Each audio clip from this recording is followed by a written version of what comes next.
ભુવાનો ઓતાર આવે તો પૂછો કોણ, તો કે હું ચામુંડા કે મેલડી. ઓતાર વયો જાય તો પૂછો કોણ, તો કે હું હરખો. અહીંયા હું કામ આવ્યો તો બહાર થી દેખાતું નતું એટલે ભૂલ ધૂળીને વયો આવ્યો. નવગુણભાઈ ક્યાં બેઠા હે? હા જો નવગુણભાઈ, યાર હું માંડ ઓળખો, આ કોરોના તો બધું ભૂલાવી દીધું યાર, એવું થઈ ગયું હાવ. અને સંજયસિંહભાઈ તમે પછી હામાં જ લેજો, એટલે મને કોણ, કારણ કે અમારે અમુક આ બધા શેરા હોય એટલે બોલવું પડે, મજા આવે, હામું હોય ને તો મજા આવે. હા, અહીંયા 1000 વર્ણ બેઠા છે, બધાય હશે અને બધાને હવે ભેળું થવાની જરૂર છે. પણ હમણાં એક દરબાર, એક ભરવાડ અને એક ગઢવી આયલા જતા હતા. એક ભરવાડ, એક દરબાર ને એક ગઢવી બજારમાં આયલા જતા ત્રણે. એમાં એક શેઠના વાણિયાના ફળિયામાં ખૂંટીઓ ઘરી ગયો અને બેહી ગયો. ખૂંટીઓ બેહી ગયો એટલે શેઠ એમ ઓસરીમાં ઉભા કર્યા, ઉભો થઈ જા નંદી, ઉભો થઈ જા. એટલે શેઠાણી કીધું કે અમે પધારજો બાપુ પધારજો. હા જય હો, વાહ. ફરમાઈશું ઘણી છે પણ હવે આ એક પ્રોગ્રામમાં બધી પૂરી ન થાય, પાછા કરતા રહીજો. આવું આવ્યું છે તો આ તો વાત યાદ આવી. એટલે વાણિયા એટલે બહુ બુદ્ધિશાળી ખરા, એના પાસે ઘણું શીખવા જેવું. વાણિયાની વસ્તી અર્જુનસિંહભાઈ, નવગણભાઈ, આપણા વાણિયાની વસ્તી અહીંયા ખાલી 4% છે ભારતમાં. જ્ઞાતિ બધીમાં જોઈએ તો 4% એની વસ્તી, અને દાનમાં 63% છે. હોય એને વધારવા જોઈએ તાળીએથી, આપણને ખબર ન પડે. ગુપ્ત દાન એના પાસે શીખવા જેવું ઘણું છે. કોઈ ત્યાં આંદોલન કરવા નીકળ્યા, પૈસો ગમે એટલો હોય તો ઈ જીરવે, આપણાથી ન જીરવે. આપણે તરત રિવોલ્વર નો આ લાયસન્સ મૂકી, જરાક પૈસા હાથમાં આવી જાય. અને બોલે કોઈથી લાયસન્સ ન મૂક્યું ને એને કોઈ મારીએ ન નાખ્યા. બોલો, એના પાસે શીખવા જેવું ઘણું છે નહીં? એટલે એમાં ભરવાડ દરબાર ને ગઢવી હાલ્યા જતા હતા. તો શેષાણીએ કીધું તમારાથી ખૂટીઓ ફળિયામાં આપડા બેઠો છે, કે તમારાથી ઉભો નહીં થાય તો ઓલા ત્રણેય હાલ્યા જાય એને બોલાવો ને, એ ઉભો કરી દે. શેઠ કે એને ન બોલાવાય, કાંઈ કે ખોટિયાને ઉભો કરી દે, પછી ઈ તને બેસી જાય તો કોણ ઉભા કરે?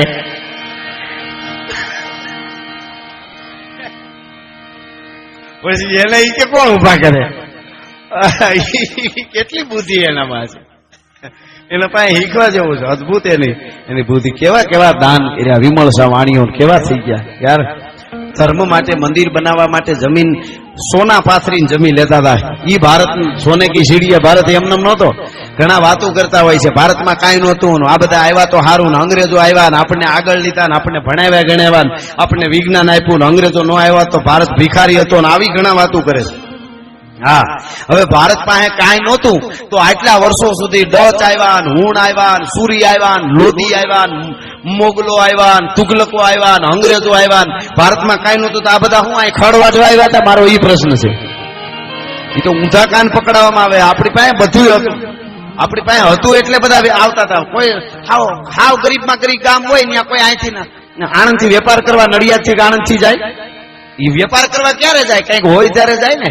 હજી આપણા પુરાવા નીકળે. આપણી બુર્જ ખલીફા બનાવવા વાળા આર્કિટેક્ટ ને મારું ચેલેન્જ છે કે ઈ એવડો મોટો ઈ બિલ્ડિંગ ઉભું કરી શકે, પણ રાણી કી વાવ એનાથી ન બને. હજી 7 માળની બનાવે ને ખબર પડે ભલા માણસ. તમે વિચાર તો કરો.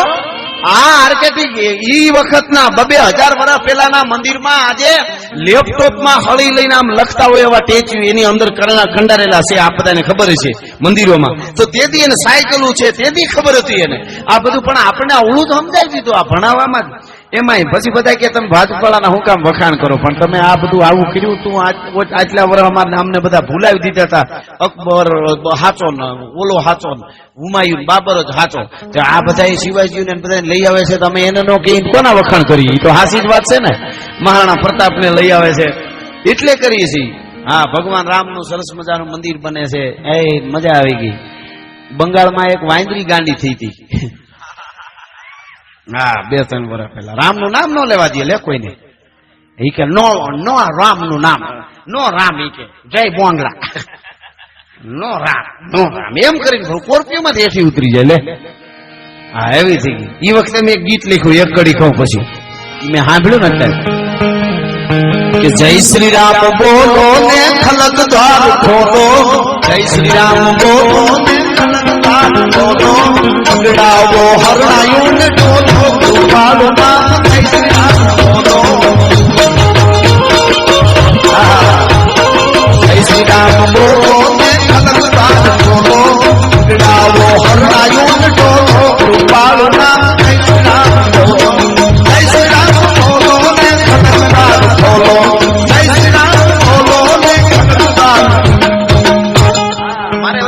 કરવી છે એટલે મને અમુક વાતો ભારી અંગી વાતો હોય ને એ થોડી કરી નાખો. ભગતસિંહ રાજગુરુ અને સુખદેવ, તમને વાત હું એ કરતો હતો. એ ત્રણેય જયારે ફાંસીને માચડે લટકી ગયા એટલે આખા ભારતમાં ક્રાંતિકારી યુવાનો ઉભા થઈ ગયા. આખા ભારતમાં ક્રાંતિ જાગી ગઈ કે આ યુવાનોએ બલિદાન આપી દીધા. એમાં બંગાળમાં 2 દીકરીઓ ઉભી થઈ. જોજો, આમાં ઉંમરની જરૂર ન હોય. દીકરીની ઉંમર કેવડી? એક દીકરીની ઉંમર 15 વર્ષ, એક દીકરીની ઉંમર 14 વર્ષ. આ બંનેની ઘટના કહી રહ્યો છું. આ દીકરીઓ બેઠા હોય ખાસ સાંભળે. 15 અને 14 વર્ષની દીકરીઓ અટાણે એકલા બહાર ઘર બહાર ન નીકળે ક્યાંક ક્યાંક તો. હા, ઈ વાત કરું છું. ઈ 2 દીકરીઓ સ્કૂલમાં ભણતી હતી ને હાથ મેળવી અને પ્રતિજ્ઞા કરી કે ભગતસિંહ રાજગુરુ અને સુખદેવ ભારતના ક્રાંતિકારી યુવાનોને ઉભા કરવા માટે થઈ અને જો બલિદાન આપી દેતા હોય ભારતમાં ક્રાંતિ જગાડવા, તો હજી માતાઓ બહેનો દીકરીઓ એટલા નથી જાગ્યા. એના માટે આપણે કંઈક કરવું જોઈએ. તો આપણે શું કરશું કે સ્ટીવનને મારીએ. આપણે સીધો ડિસ્ટ્રિક્ટ મેજિસ્ટ્રેટ, બંગાળનો એ વખતે સ્ટીવન હતો અને હિન્દુસ્તાનીઓના લોહી પીતો હતો. તાણે અડધો બકરો ખાય, ભંભલા ભરીને દારૂ પીવે. આપણી હિન્દુસ્તાનની બેન દીકરી હાલી જતી હોય ભાલાના ભૂસતા મારતો જાય ને હાલ્યો જાય. આવો ટોપાળો અંગ્રેજ સ્ટીવન ડિસ્ટ્રિક્ટ મેજિસ્ટ્રેટ બંગાળમાં એ વખતે ફાટીને ધુવાડે ગયેલો. અને 2 દીકરીઓ, એક દીકરીનું નામ સુનીતિ ચૌધરી અને એક દીકરીનું નામ શાંતિ ઘોષ. એક શાંતિ ઘોષની ઉંમર 15 વર્ષ અને સુનીતિ ચૌધરીની ઉંમર 14 વર્ષ. કલ્પના કરજો કોક દી, આ કોઈ કાલ્પનિક વાત નથી હો. અને 2 દીકરીઓ તૈયારી કરી. સુપી રીતે ટ્રેનિંગમાંથી પિસ્તોલનો શીખ્યું પેલા ચલાવવા, પછી ખરીદી લીધી 2 પિસ્તોલો અને 2 પિસ્તોલો ખરીદી અને એક ડુપ્લિકેટ પત્ર બનાવ્યો પોતાની સ્કૂલનો. અને એમાં લખ્યું પત્રમાં કે અમારી સ્કૂલનો વાર્ષિક ઉત્સવ છે, એમાં તમારે હાજરી આપવાની છે સ્ટીવનને, મિસ્ટર સ્ટીવનને, ડિસ્ટ્રિક્ટ મેજિસ્ટ્રેટને. અને તમે ન આવો એ અમને ખબર છે, તમારા પાસે સમય ન હોય, પણ અમારો વાર્ષિક ઉત્સવ સ્કૂલનો છે તો અમને ખાલી એક પત્ર, શુભેચ્છા પત્ર લખી દો. આવું કહેવા માટે પત્ર તૈયાર કરી અને સ્ટીવનને મળવા જાય છે. બહુ આડા અડચણ આવ્યા, કારણ કે એ વખતના ડિસ્ટ્રિક્ટ મેજિસ્ટ્રેટને મળવું એટલે ઘણા ધક્કા માર્યા, અપમાન કર્યા, ઝાપટું માર્યું, કરગરતી રોતી સાયને એવી રીતે પાત્ર ભજવું 2 દીકરીઓએ ઠેઠ સુધી પહોંચી ગયું સ્ટીવન સુધી. અને સ્ટીવનને એ અંગ્રેજની પાસે પહોંચી ગયું. એના હાથમાં પત્ર આપ્યો અને પત્ર આપ્યો એટલે દાંત કાઢતો જાય, પત્ર વાંચતો જાય. પત્રની સામું ધ્યાન ઓછું હતું સ્ટીવનનું, દીકરીના શરીર સામું વધારે હતું. એક દીકરી 14 વર્ષની, એક 15 વર્ષની. શરીર એ દીકરીને ખબર હતી કે મારી આબરૂ અહીંથી પાછી વળી જીવતી જાય, આબરૂ ન રહીએ એ એને ખબર હતી. પાછું જઈને આબરૂ હોતી ન વળી શકીએ. શરીર આમ જોતો જાય, દાંત કાઢતો જાય, વાંચતો જાય. અને કીધું અમને શુભેચ્છા પત્ર લખી દો. એ બોલપેન હજી આમાં હાથમાં લેવા જાય લખવા માટે, તો 2 દીકરીઓએ એક હારે 2 રિવોલ્વરો કાઢી અને 6 દૂને 12 ગોળીઓ ધરબી દીધી હતી સ્ટીવનને. ભલા માણસ, બંગાળની ધરતી માલિકો આ હિન્દુસ્તાનની દીકરીઓ કરી હગે.